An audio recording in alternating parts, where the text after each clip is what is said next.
in southern Israel by Iran.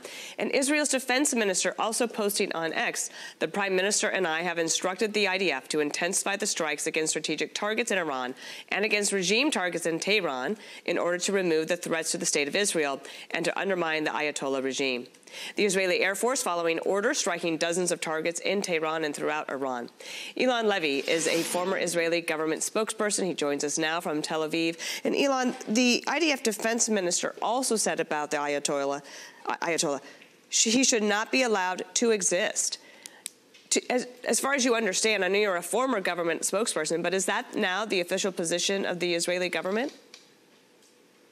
Yeah, good morning. I don't know if Israel intends to eliminate the evil leader of Iran, Ayatollah Khamenei, but what I do know is the region would be a better place without him.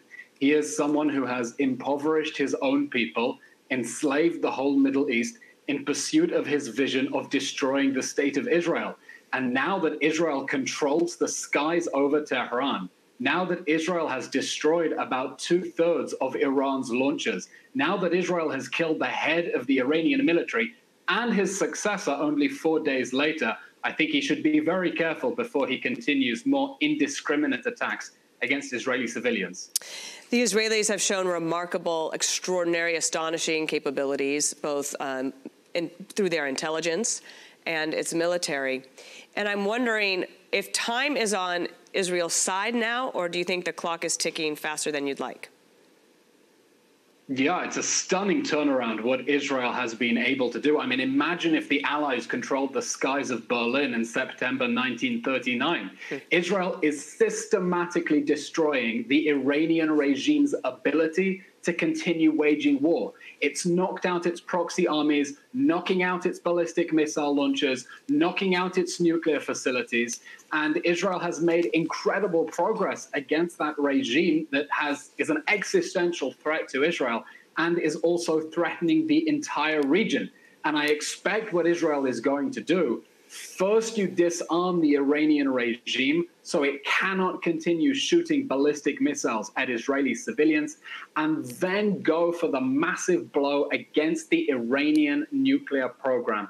President Trump is so right that nuclear weapons are the biggest threat to world peace right now. They cannot be allowed to fall in the hands of a regime that continually vows death to America, death to Israel. The most dangerous weapons in the world cannot fall in the hands of the world's most dangerous regime. Eylon, let's listen to President Trump. This is him yesterday about regime change in Iran.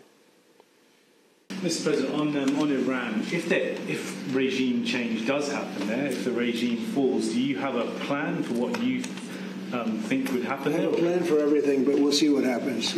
Got a ways to go. They should have made that deal. 60 days we talked about it, and in the end they decided not to do it, and now they wish they did it.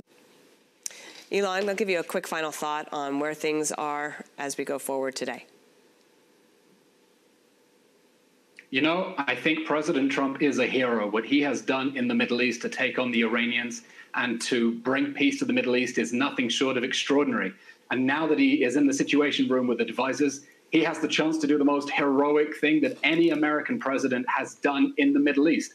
Israel is preparing to face the Iranians by itself. This is an existential threat to Israel, but this is also a regime that chants death to America.